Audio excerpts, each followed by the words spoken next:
Welcome to Legal Nurse Podcast. I'm Pat Iyer.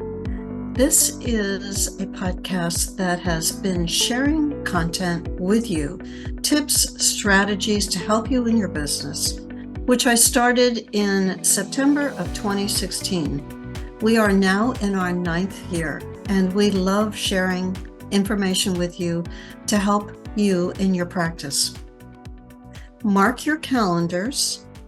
Our next online conference is taking place February 27, 28, and March 1 of 2025.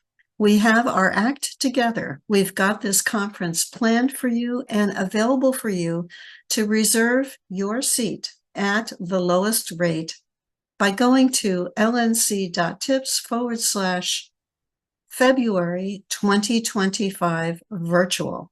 That link again is lnc.tips/February 2025 virtual. There's no spaces in that link at all, particularly between the February and the virtual. lnc.tips/February 2025 virtual.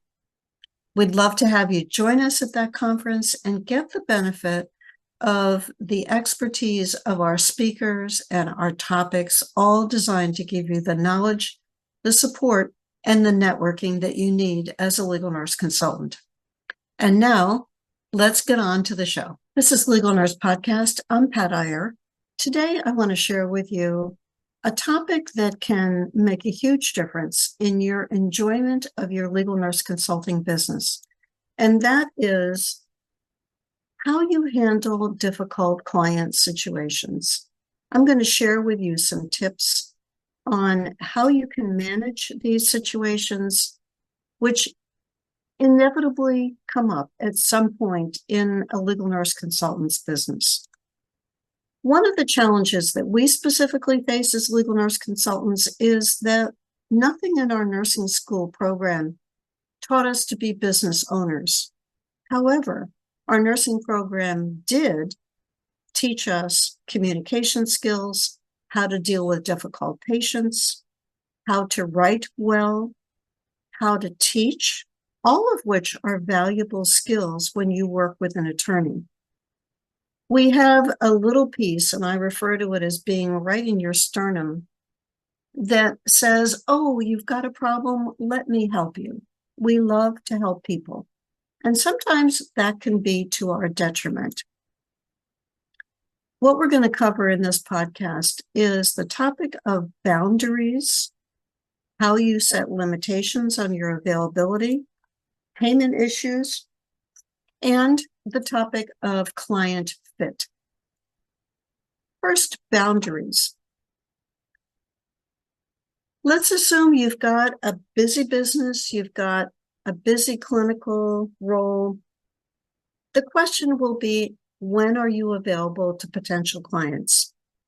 When attorneys contact you after business hours, it can be very challenging to direct your attention to them as well as to your family, who deserves your attention. Dealing with boundaries can create some resentment on your part and frustration for the attorneys who don't know when you're going to be available. They assume that you're going to respond when you're available. You can set up your texts and emails so that you have a responder that says when you're available. Many employers can burn out their employees by always expecting them to be available in the evening, up to midnight, in the middle of the night. There's a lot in the culture about the idea of being constantly available in a work situation. One of my colleagues went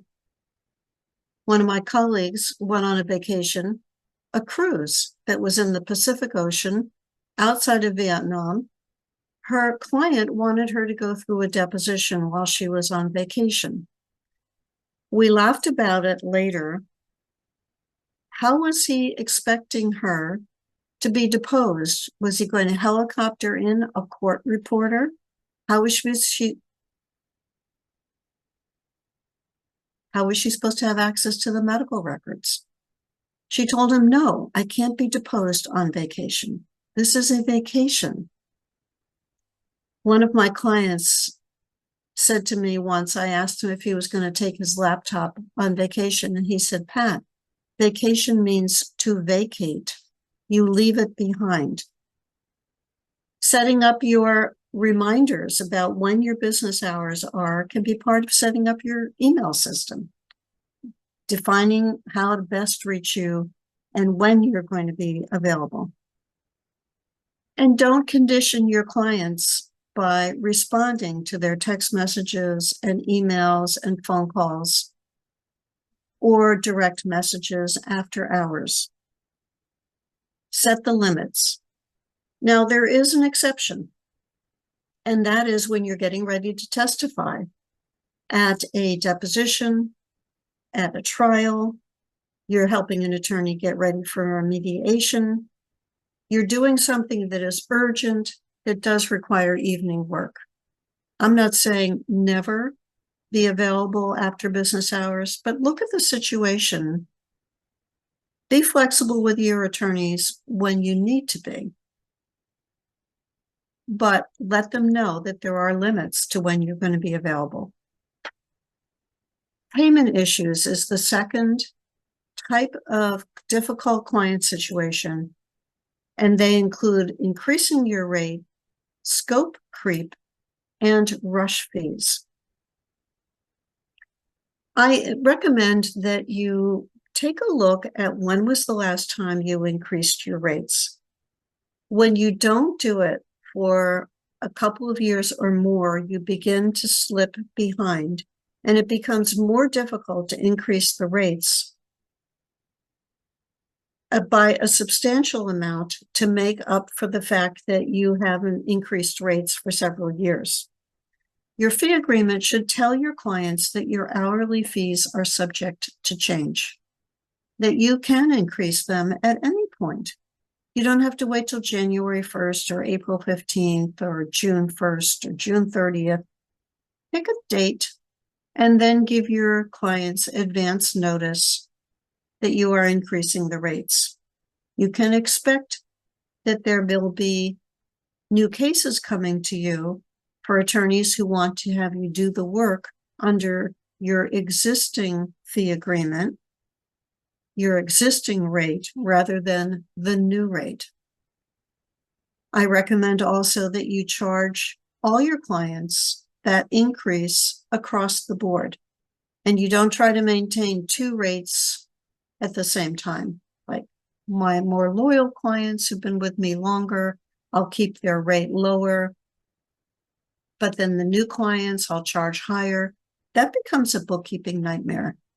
You're increasing your rates because your experience has increased, the cost of living has increased, so everybody should be paying at that same new rate. The work that you do on the case prior to that date is billed at the older rate. The invoice would reflect the newer work that was done at the new rate. When you inform your clients about the rate increase, thank them for your business. Thank them and tell them how much you appreciate working with them. Be honest and upfront. My experience has increased. The cost of doing business has increased. This will be the new rate. And also watch for the attorney who says to you, as some have said to me, I don't think that the insurance carrier will pay for that increased rate. Make it up in hours. What the attorney was saying to me was, charge me more hours than you actually spent so that you get paid that additional fee without changing the hourly rate. That's unethical. I refused. I billed them at the new rate and I got my invoices paid at the new rate. So the carrier was willing. Give them a couple of months notice, maybe 2 or 3 months notice that the new rate will go into effect. And don't apologize or make excuses. When you get your electric bill, has the electric company contacted you and said, oh, would you mind paying more for your electricity? When you walk in the grocery store, there are no signs that say, we're sorry we had to increase rates. It's the cost of doing business. Prices go up. You don't have to apologize for that. And stand strong. Don't give in to manipulation, negotiation, blackmail, bribery. These are my new rates. End of story. If the attorney doesn't value your services and your time and your commitment to them, do you really want to work with them? Do you want to stay in that relationship? You have a choice. Before we continue. Hello, I'm Barbara Levin, and together with Patricia Iyer, we have been co-hosting the LNC Success Conferences. We have an upcoming conference, and today I am joined with Christina Mew, and she is an experienced legal nurse consultant located in California. She loves to work on the Federal 1006 reports, as well as attending DMEs. Welcome, Christina. Thanks, Barbara. And as some of you may know me by Christina, I'm also called Chris, so feel free to call me either. I'm Chris Mew, and I've had the opportunity to attend Pat Iyer and Barbara Levin's LNC virtual conferences since 2020. I have presented materials and learned from experienced leaders in the field that's helped me in my LNC practice. You too can benefit and enrich your knowledge while learning from experienced leaders. During the conference, you'll have the opportunity to learn from attorneys, LNCs, and other professionals in the field that will enrich your practices. There's always an opportunity to meet new colleagues and share your experiences or frustrations at this conference. You won't want to miss it, and the next virtual conference, please see the link below for more information. Thank you so much.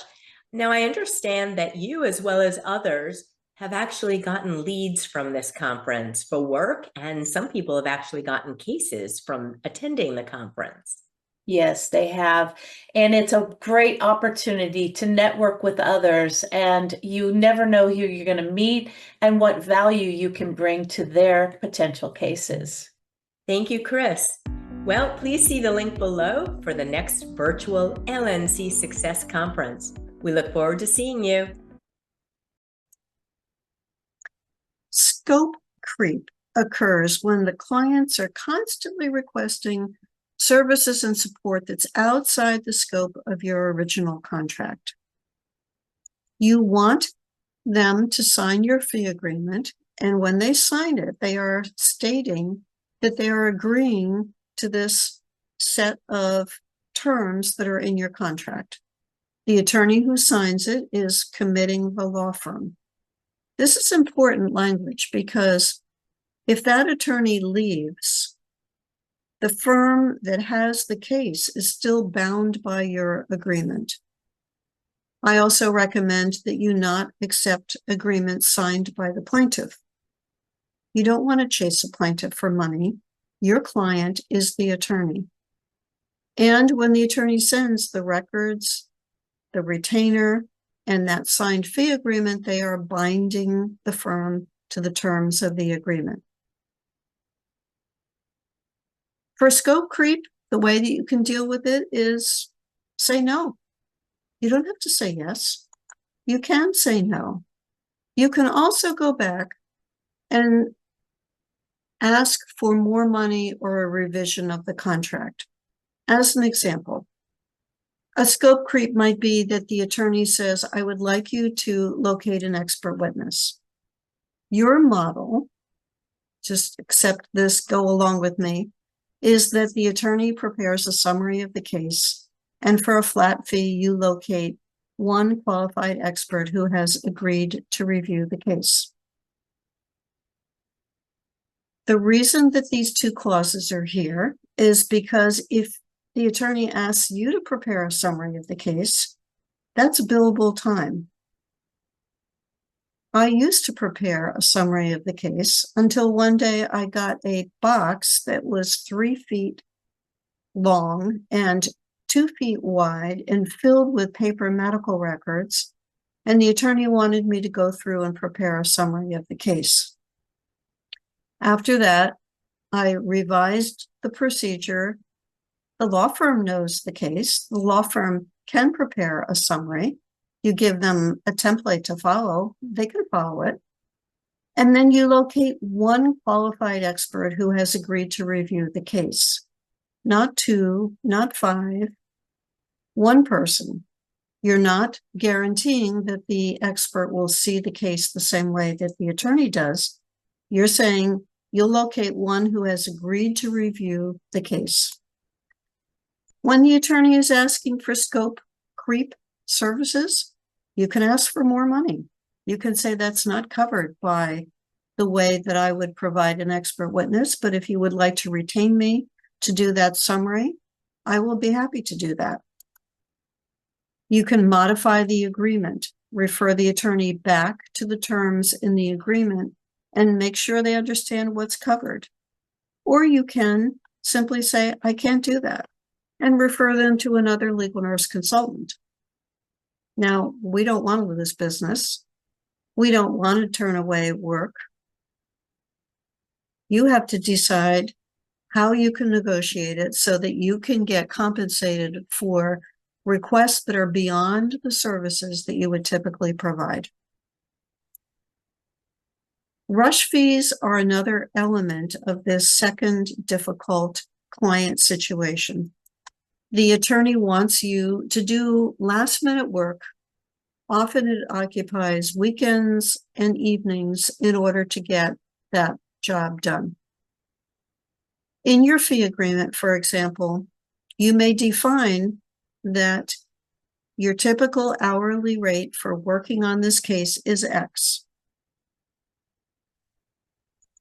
But when a rush fee applies, you will charge an additional fee on top of that baseline fee. Now, the reason I came to rush fees was one day when an attorney contacted me and said, I need to have this done quickly. And Pat, if you must charge me extra so that you can do this quickly, I'm happy to pay that. That was a moment where I realized that I'd been doing rush rate work for years without charging rush fees, turning around things quickly. You define in your fee agreement what constitutes a time frame where the attorney is looking for something to be turned around quickly. Is that a week? Is it 2 weeks? Is it 3 weeks? For my business, it was 21 calendar days. And you can charge an additional rate on top of that baseline hourly rate to do that work. The second instance when this applies is when the attorneys sent you the case and then says, I need to have something done within 5 days. I need to have deposition questions written 2 days from now from when I take the deposition of the defendant. You can charge a rush fee in that situation. Your regular baseline billing fee goes back down and goes into effect once that rush project is over. Always, always, always get a retainer before you take a rush case, particularly when the attorney is new to you. I have scars from the experience I had with an attorney who contacted me, wanted me on a Friday afternoon to do something that was going to take me over the weekend to complete. I handed it over to him on Monday morning. I invoiced him. It took him 5 months to pay the invoice. Today, with cash apps, with fintech, you don't have to wait for the check to come in the mail. You can get paid by Venmo, by Zelle, by wire transfers, by PayPal, by credit cards, overnight checks. Get the funds, particularly from somebody you don't know. You might make an exception for very good clients. They've got a payment history with you. You know you're not going to have collection problems. But a person who's calling you up and you don't know that individual, You could get burned. And the third difficult client situation is client fit. The attorney is abrasive, difficult to deal with, argumentative, argues about every invoice and how many hours you spent. You can say no. Saying no is hard. We like to please people. We enjoy helping people. But you pay the price when you work with an attorney who is a difficult personality. When you work clinically, you don't have a choice about who's assigned to you. When you work in your own business, you do have a choice. The three items that make up a poor fit are personality conflicts, unreasonable expectations, and limited resources. That attorney who is abrasive, difficult, argumentative, that personality conflict can make you miserable. It can cause you to stew. It can make you dread it when you answer the phone and you hear that the attorney is on the other line. Listen to your reactions. You don't have to work with that person. If you're an expert witness and you've taken a case with that kind of a difficult person, you do have to see the case through to the end. You don't have the option of pulling out because the attorney is obnoxious. There are other reasons why you can pull out of an expert witness case, but the attorney personality is not one of them. But you can avoid accepting any new cases from that attorney. Unrealistic expectations in terms of things like, how quickly are you going to turn this around? This goes back to rush fees. How much are you going to charge me for doing this? What's the cost of this? Those can be opportunities for there to be a disparity between what the attorney imagines it's going to cost and when you're going to be done versus when is realistic for you. For example, the attorney has a 7,000-page medical record. She wants you to summarize it in a detailed way to be done within 1 week and expects you to do this in 10 hours. You have the opportunity and the responsibility to negotiate so that there is no unrealistic expectation on the part of the attorneys. You can hear this, negotiate with the attorney, say, look, I will be happy to tell you where I am when I have spent 7 hours on this so we get a feel for how much time it's going to take to complete it. But I can't commit to doing a summary of a 7,000-page medical record in 10 hours. And you can choose whether you want to accept that case. This is champagne tastes on a beer budget. That's the third piece. The attorney is a solo practitioner, doesn't have a lot of money for medical malpractice cases, doesn't have the resources, wants you to do the work, but doesn't have the money to pay you. When the attorney is scrambling for cash flow, that means that all of the vendors have to wait. You're all lined up, waiting to get paid, and that's a difficult situation to get caught up in. We covered the topic of boundaries, setting limits on when you're available. We talked about how to avoid some payment issues, particularly increasing your rates, charging rush fees, getting adequate money in on a case. And we also talked about client fit.